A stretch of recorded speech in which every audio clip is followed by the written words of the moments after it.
Hello everyone. आज हम वापस कंटिन्यू करेंगे स्टैटिस्टिक्स के पार्ट 2 को, जहां मुन्ना गुड्डू को स्टैटिस्टिक्स सिखा रहा होता है। मुन्ना ने गुड्डू को दो चीज़ें सिखा चुकी होती है, एक बेसिक स्टैटिस्टिक्स के बारे में बेसिक्स, और दूसरा statistics in two sense. Basics में वो वर्ड कहाँ से डिराइव्ड हुए थे, स्टैटिस्टिक्स, लैटिन, इटालियन, जर्मन और ग्रीक वर्ड में इसको क्या क्या बोलते हैं, उसका मीनिंग क्या था। और टू सेंस में हमने देखा था कि स्टैटिस्टिक्स सिंगुलर सेंस में क्या बोलता है, प्लूरल सेंस में क्या बोलता है। हमने ये दो चीज़ें कवर की थी लास्ट वीडियो में। अब हम बात करेंगे next function of statistics. Statistics के फंक्शन क्या कहते हैं। अब देखो, सिंपल से चार्ट वाइज में एक्सप्लेन किया है मैंने, आप एक एक पॉइंट को समझ लीजिए, आपका फंक्शन भी कंप्लीट हो जाएगा। मुन्ना ने जो फंक्शन समझाए, कितने फंक्शन समझाए, सबसे पहले बताया कि स्टैटिस्टिक्स का पहला फंक्शन है वो डेटा को सिंप्लीफाई करके देता है। जो मुश्किल डेटा होते हैं उसको सिंप्लीफाई करता है। कैसे? आपने देखा होगा बहुत सारे चार्ट रहते हैं, बहुत सारे डेटास रहते हैं, उसको जब हम चार्ट में सिंप्लीफाई, चार्ट के द्वारा समझाते हैं तो कैसा इजी दिखता है, आसान दिखता है। मीन, मीडियन, मोड, ये क्या तरीका है, ये डिफिकल्ट डेटा को आसान करते हैं। That is why to simplify complex fact, मुश्किल चीजों को भी आसान करके देता है statistics. That is why the first function is to simplify complex fact. And next another is present fact in definite form. Statistics कैसे प्रेजेंट करता है डेटा को डिफिनाइट फॉर्म में। जैसे अगर मैं बात करता हूं आपको कि इन्फ्लेशन कंट्री के अंदर बढ़ा हुआ है या राइज हुआ है, there is a rise in inflation in a country, but कितने से बढ़ा है कैसे मालूम चलेगा। बट वहीं अगर मैं डेटा प्रोवाइड कर देता हूं आपको कि इन्फ्लेशन जो रेट है वो 10% से बढ़ा है, तो नाउ डेटा क्या है, अब डिफिनाइट है, आपका स्टैटिस्टिक्स जो है डिफिनाइट हो गया है। ठीक है, तो 10% अगर बता दिया मैंने आपको, तो क्या बोलता है कि जो स्टैटिस्टिक्स है हमारा, ये क्या करता है, प्रेजेंट करता है फैक्ट्स को एक डिफिनाइट फॉर्म में। तो 10% राइज इन इन्फ्लेशन रेट अब डिफिनाइट है कि कितने से बढ़ा है, ये कहना इजी है रेदर देन कहना कि ये इन्फ्लेशन बढ़ा हुआ है। ठीक है, नेक्स्ट क्या है, मेक कंपैरिजन ऑफ फैक्ट। ये मैंने आपको लास्ट लेक्चर में आपको समझाया था जब हम फर्स्ट चार्ट पढ़ रहे थे, जहां पे एक आप याद देखो, जाके बैक साइड में आप वीडियो में आके देखना कि ये जो डेटा है ये कंपैरिजन में हेल्प करता है आपको। हम क्या करते हैं, वहां पे एक था राम सिस्टमैटिक मैनर में पेन लिखता है, जहां पे एक ई फॉर अल्फाबेट था, जहां पे लिखा था डेटा को जो हम प्रेजेंट करते हैं वो in relation to each other, मतलब ऐसे प्रेजेंट करते हैं कि वो कंपैरिजन कर सके। तो जो डेटा है, जो स्टैटिस्टिक्स है, वो इस तरह प्रोवाइड किया जाता है कि वो कंपैरिजन में हेल्प करता है। राइट, अब next planning and policy formation. देखो, सबसे इंपॉर्टेंट चीज, जितने भी बिजनेसमैन हैं, जितने भी एडमिनिस्ट्रेशन हैं, ये लोगों के लिए सबसे ज्यादा स्टैटिस्टिक्स हेल्पफुल करता है। कैसे कि उनको क्या प्लान करना है, कितनी कौन सी पॉलिसी डिजाइन करनी है, कैसे करनी है, उसके लिए स्टैटिस्टिक्स का बहुत बड़ा रोल आता है। That is why it helps in planning and policy formation. Next, help in forecasting. Forecasting का मतलब क्या होता है, आगे फ्यूचर के लिए फोरकास्ट करना। आपको मैंने एक बार पहले फिर लास्ट वीडियो में देखा, आप एक पॉइंट था जहां पे हम इसको एडवांस में करते हैं, प्री डिटरमाइन नेचर का रहता है। ठीक है, प्री डिटरमाइन मतलब पहले हम एडवांस में डेटा रखते हैं। तो ये एडवांस में क्यों करते हैं कि फ्यूचर को हम फोरकास्ट करते हैं, लाइक कल बारिश होगी या नहीं होगी, उसके स्टैटिस्टिक्स रहते हैं। अब ये क्या किया हमने, फोरकास्ट ही किया, कल के लिए क्या है, फ्यूचर के लिए क्या है। That is why it help in forecasting. Then and the last one is to enlarge individual knowledge and experience. जब स्टैटिस्टिक्स का डेटा प्रोवाइड किया जाता है आपको डिफरेंट, तो ये इंडिविजुअल का स्किल होता है, एक आर्ट होता है कि उसको कैसे समझना है, कैसे पढ़ना है, तो वो उनके नॉलेज को शार्प करता है। ठीक है, तो आपके ये फंक्शंस हो गए, कितने फंक्शंस हो गए, आई गेस 1 2 3 4 5 6, टोटल 6 फंक्शन हो गए। दैट फर्स्ट, डेटा को सिंप्लीफाई करके देता है। सेकेंड, प्रेजेंट करता है डिफिनाइट फॉर्म में, मैंने आपको बताया 10% rise in inflation rate. Third दिया मैंने आपको कंपैरिजन में हेल्प करता है। ठीक है, फोर्थ दिया पॉलिसी इन्फॉर्मेशन के लिए, फिफ्थ दिया हेल्प इन फोरकास्टिंग, और लास्ट में इंडिविजुअल इंटरेस्ट और नॉलेज को ये शार्प करता है, लार्ज करता है, बड़ा करता है। ठीक है, फाइनली ये हो गए इसके फंक्शन। मुन्ना ने फंक्शन क्लियर कर दिए इसको, किसको, गुड्डू को। The next one is importance of statistics. अब बारी आती है स्टैटिस्टिक्स के इंपॉर्टेंस समझने के लिए। जैसे ही गुड्डू ने पूछा किससे, मुन्ना से, कि what are the importance of statistics, Munna ने बोला I beg you don't ask me. क्या बोला, I beg you don't ask me. Guddu shock हो गया कि एग्जैक्टली अभी तो आपने मुझे प्रॉमिस किया सिखाने के लिए। तो मुन्ना बोलता है परेशान मत हो दोस्त, आई बेग यू ही इसका आंसर है इंपॉर्टेंस का। मैंने पूछा कि बेग यू मतलब क्या। अब यहां पे BEG बेग, पहला B for importance in business, B for business, E for importance in economics, another E for importance in economic planning, and G for importance to the government. I beg you don't ask me this question. किसने बोला? मुन्ना ने बोला, गुड्डू को बोला। हम पढ़ रहे हैं क्या? Importance of statistics. Beg you, BEG, B for importance in business. क्या स्टैटिस्टिक्स का इंपॉर्टेंस बिजनेस में होता है? यस होता है, ऑफकोर्स बहुत बड़ा इंपॉर्टेंस होता है।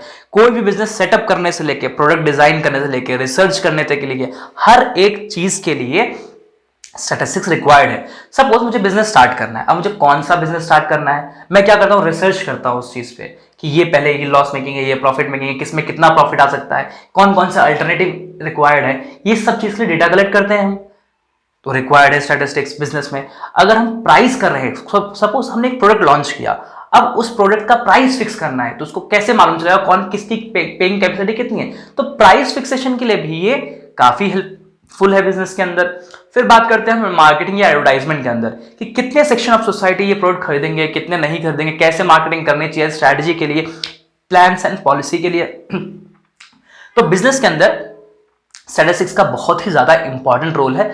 लाइक हम कंक्लूड ये भी कर सकते हैं कि without statistics business can not be run. Statistics required है, it is impossible to run a business without statistics. ठीक है, डेटा वहां पर रिक्वायर्ड ही रहते हैं। First B for business complete हो गया। इंपॉर्टेंस कहां पे है? बिजनेस के अंदर है। अगर एमसीक्यू के अंदर आता है, आपको पूछता है स्टैटिस्टिक्स के इंपॉर्टेंस किसको किसको है, तो पहला आपको बिजनेस को मालूम होना चाहिए, बिजनेस के लिए है ये। दूसरा है इंपॉर्टेंस इन इकोनॉमिक्स। इकोनॉमिक्स के लिए कैसे इंपॉर्टेंस है?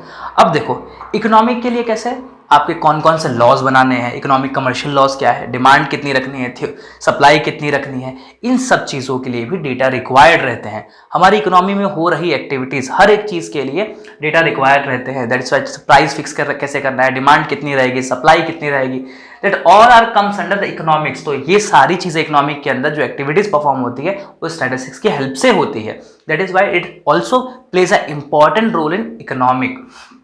ठीक है, इकोनॉमिक्स के अंदर हेल्प करती है ये। डन, तो एक ई से इकोनॉमिक्स हो गया। Next another E for importance in economic planning. अब इकोनॉमिक प्लानिंग क्या होती है? बहुत बार ऐसा होता है कि इकोनॉमी के अर्जेंट और इमीडिएट प्रॉब्लम में फंस जाती है। सपोज जैसे इन्फ्लेशन आ गया, अब इन्फ्लेशन को कैसे दूर किया जाए, इसमें भी स्टैटिस्टिक्स मदद करता है। कैसे डिमांड कम किया जाए, डिमांड के राइज होने से ही फटाफट जो डिमांड राइज करती है वो इन्फ्लेशन का नतीजा होता है। इसका नतीजा इन्फ्लेशन होता है, प्राइस राइज हो रही है। ठीक है, डिमांड बढ़ती है, प्राइस बढ़ती है, प्राइस से इन्फ्लेशन बढ़ता है। ठीक है, इन्फ्लेशन बढ़ता है, तो इसको कैसे ठीक किया जाए, इन सभी चीजों में स्टैटिस्टिक्स हेल्प करता है। That is why it is also helps in making policies और प्लानिंग इन इकोनॉमिक। ठीक है, hence it helps in economic planning. Next BEG, G for importance to the government. Government को हेल्प करता है statistics. Yes of course, कोई भी government, आप किसी भी कंट्री गवर्नमेंट को ले लो, वो डेटा के बारे में बहुत सारी बातें करते हैं। लाइक वेलफेयर करना है, अगर किसी भी सेक्शन ऑफ सोसाइटी का वेलफेयर करना है, इकोनॉमी को कोई बजट बनाना है, तो स्टैटिस्टिक्स रिक्वायर्ड है। यस, बिना स्टैटिस्टिक्स से गवर्नमेंट काम कैसे करेगी? तो ये तो इम्पॉसिबल है। हर एक चीज में डेटा रिक्वायर्ड रहता है, स्टैटिस्टिक्स रिक्वायर्ड रहता है। आपने बहुत बार देखा होगा संसद में जब एक नेता दूसरे नेता को कोई बहस चल रही होती है, तो कभी कभी स्टैटिस्टिक्स के पर्चे लेके आते हैं कि इस साल इतना काम किया था, उस साल इतना काम करेंगे, बड़े बड़े वादे करते हैं कि इस टाइम इतना रोजगार प्रोवाइड करेंगे, ये चीजें करेंगे। ये सारी चीजें क्या है? ये स्टैटिस्टिक्स है। ठीक है, तो that is why statistics also plays an importance role to the government. मैंने क्या बताया आपको? इंपॉर्टेंस बताया। इंपॉर्टेंस क्या बताया? 2 मिनट्स। इंपॉर्टेंस क्या बताया मैंने? I beg you, BEG। B for importance to the business को हेल्प करता है। ई फॉर इकोनॉमिक को भी हेल्प करता है, इकोनॉमिक प्लानिंग में भी हेल्प करता है। एंड जी फॉर गवर्नमेंट को हेल्प करता है। ठीक है, दैट इज इंपॉर्टेंस। अब मुन्ना ने गुड्डू को काफी चीजें समझा दी, बेसिक समझा दिया, 2 सेंस में इकोनॉमिक्स को, स्टैटिस्टिक्स को क्या क्या कहते हैं, प्लूरल सेंस, सिंगुलर सेंस में समझा दिया, फीचर्स क्या क्या है ये भी समझा दिया, इंपॉर्टेंस समझा दिया। इतना समझाने के बाद गुड्डू को काफी रफ आइडिया हो गया अच्छा खासा कि स्टैटिस्टिक्स है क्या। ये बेसिक चैप्टर था पहला, जिसमें से 5 से 6 मार्क्स के क्वेश्चन उसको आते थे। अब गुड्डू ने डिसाइड किया कि इसके लिमिटेशंस मैं खुद बता दूंगा। उसने इतना समझने के बाद उसके लिमिटेशन बताना फटाफट स्टार्ट किए। सबसे पहले गुड्डू ने उसके लिमिटेशन बताया। लिमिटेशन मतलब ड्रॉबैक, स्टैटिस्टिक्स के ड्रॉबैक क्या है। सबसे पहला जो ड्रॉबैक गुड्डू ने बताया मुन्ना को कि statistics does not study qualitative data. आपको मैंने पहले ही बताया था सिंगुलर सेंस के अंदर क्वालिटेटिव फिनोमिना या कलेक्शन इन्फॉर्मेशन प्रोवाइड करता है। क्वांटिटेटिव, ये क्वालिटेटिव डेटा पे काम नहीं करता है, एट्रीब्यूट्स पे काम नहीं करता। अगर मैं ये बोलूं कि Munna is taller than Guddu, अब ये क्या है, एट्रीब्यूट्स है, कितना मुन्ना टॉल है, कितना शॉर्ट है, ये नहीं पता ना। तो that is why statistics does not help in qualitative data, हमेशा क्वांटिटेटिव नंबर्स में ही रहता है। That is why it does not study qualitative phenomena. ठीक है, फर्स्ट उसने क्लियर किया, एग्री। दूसरा, it does not deals with individual, ये भी आपके स्लाइड में था पहले, जब मैंने आपको बोला था मुन्ना को, लास्ट वीडियो में आप जाके देखोगे तो वहां मैंने बताया है कि मुन्ना को स्टैटिस्टिक्स के या इकोनॉमिक्स के पेपर में 64 मार्क्स मिले थे। अब सिर्फ इंडिविजुअल डेटा है ना ये, कि उसको 64 मार्क्स मिले थे, तो क्या ये स्टैटिस्टिक्स था? नहीं, it was not statistics. That is why statistics does not deals with individual, right, कोई दिक्कत नहीं है। Statistics can be misused. Now, this one is an important point. How statistics can be misused. इसके लिए एक छोटी स्टोरी बताता हूँ आपको मैं। एक बार एक नदी को पार करने के लिए एक फैमिली खड़ी हुई थी, ठीक है। फैमिली में हस्बैंड, वाइफ, उनके 3 बच्चे, ठीक है, टोटल 5 लोग थे। नदी को पार करके उन्हें उस पार जाना था। अब क्या हुआ, जो हस्बैंड थे वो काफी सीनियर थे, घर के रिस्पॉन्सिबल मेंबर, और वही सारा जजमेंट और सारे फैसले वही लेते थे। उन्होंने फैसला लिया, उन्होंने देखा, नदी की गहराई को नापा और देखा कि नदी वो पार कर सकते हैं। नदी की जो हाइट है, नदी की जो गहराई है, उसकी जो हाइट है सबसे कम है, तो घुटने के बराबर पानी आएगा और सब इजीली रास्ता पार कर लेंगे। तो सबने डिसाइड हुआ कि रास्ता पार कर लेंगे। उन्होंने वो दिमाग लगाया, स्टैटिस्टिक्स बैठाया, हाइट देखी, ब्रेथ देखा, सब कुछ देखा और पार करने की कोशिश की। अब जैसे ही पार करके आगे पहुंचे तो लास्ट में मालूम चला कि सिर्फ हस्बैंड और वाइफ ही क्रॉस कर पाए, और जितने भी उनके 2 बच्चे थे वो दोनों नदी के बहाव के साथ बह गए। अब यहाँ हुआ क्या एग्जैक्टली, जो स्टैटिस्टिक्स हस्बैंड ने वहां पे अप्लाई की, वो स्टैटिस्टिक्स उसकी गलत साबित हुई। उसको लगा कि जो उसकी गहराई है नदी की, वो उसके अकॉर्डिंग होगी, और वो जो कि हुई नहीं। तभी उसका रिजल्ट आया कि बच्चे नदी के साथ बहते हुए चले गए।